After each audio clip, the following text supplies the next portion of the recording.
ating Reza Police. O, ang ulan na lang ng Manila sa inyo, PWD, Solo Parent, at P12. PLM. Ay, hindi na ba ako sa PLM? UDM na lang. Yung teacher, nakabawas na ako ng isa. Nang 7. Ako, mga bata, kasi importante, total na kami ka rin ng allowance. Talagang iniraraos ko lang. Huwag ko lang kasi. I don't want to close the year na may neglected.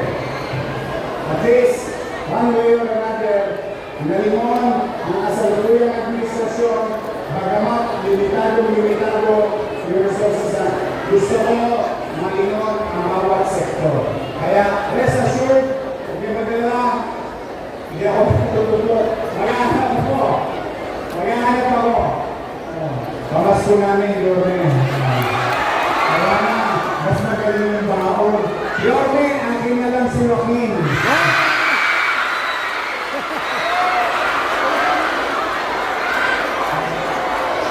Yan lang sa basic ko. Now, let me finish with this. Let me finish with this. Sayang naman, nandito na ako. Ipagpapalan ako na. Malamang, I don't know how many or if there is. Meron ilan sa inyo may pinagdadaanan. Wala. Economically or emotionally. Malamang nabasted kayo. Huwag kayo magala. Hindi kayo nag-iisa. Nung high school, simula first year, na 14, naliligaw ako na sumunod sa akin eh. Promise! Mahal kita. Promise! Maniwala ka sa hindi? Wala. Turo ko busted. Kaya nga, pag nakikita ko yung mga class ko ng araw, pag nag-iikot ako sa mundo, ako nga pa may sinain mo.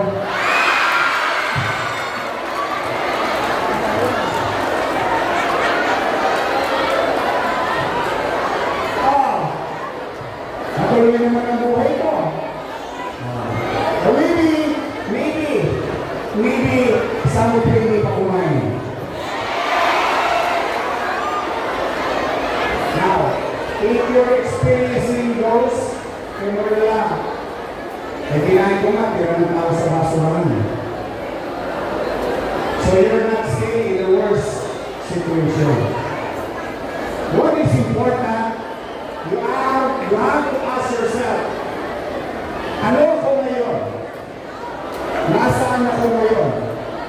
Ako ay estudyante ng Jose Abad Santos High School. Ako ay mag-aaral. I will excel today as a student because nobody, walang makakahawak sa akin upang maging magaling ang mag-aaral sa loob ng classroom. It's all up to you. Nobody else. Your teacher can tell you things and you listen carefully, and but excelling from it, well, it's you and you alone. So, kung may mga pinagdadaanan kayo, basta pag nabasted kayo, sabihin nyo, si Orme nga, 4 na beses na busted. So, move on sa mga lalaki. Boys, taas sa kamay. Bakit lang hindi lalaki ngayon? Kanina si Joaquin ang gusto mo. Sa mga lalaki, there's so many pieces that was done. Move on. Always way forward. Way forward. Enjoy being high school. That's the best part of academic journey. Yes. That's the best part of academic life. Being high school. Araw-araw. Araw-araw. Nakikita mo yung brush mo.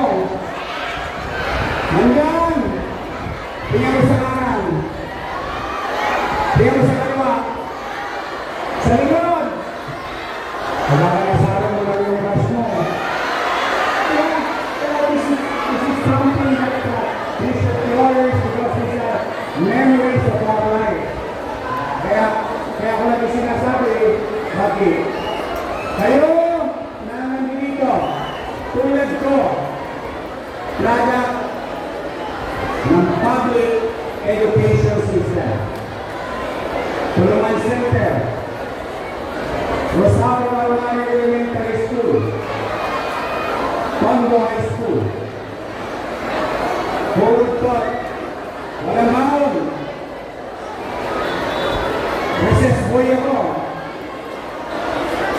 Pero sino makakapagsabi na ang isang estudyante ng Almario, Tondo High o Tulungan Center pwede maging mayor ng Maynila?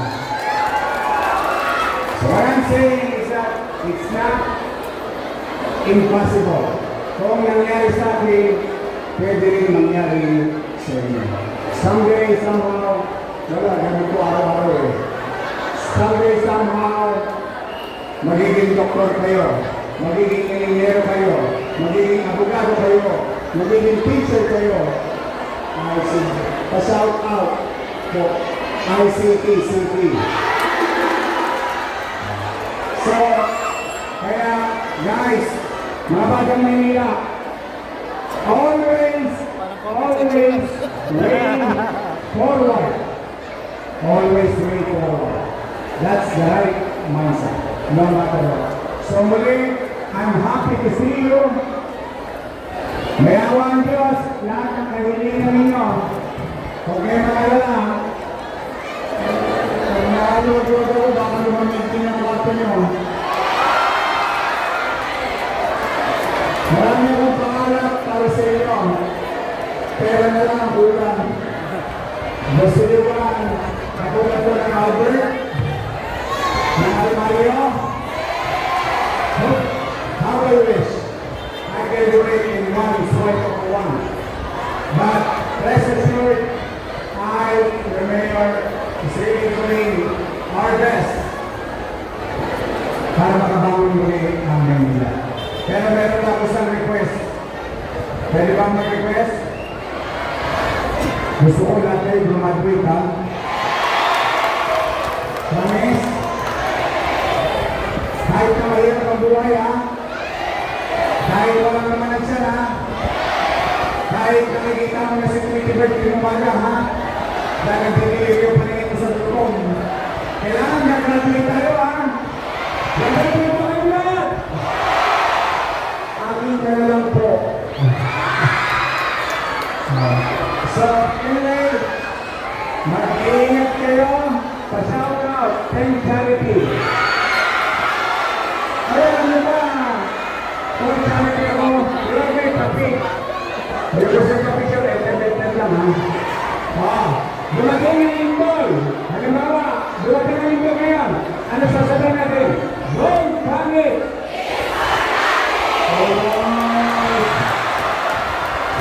Sili-sili ako na dito. Promise, walang magpapanik. I love you. Halina kayo. Pagpalain naman kayo. Mga pang may kapal. Sabay-sabay. Manila! God first. Thank you.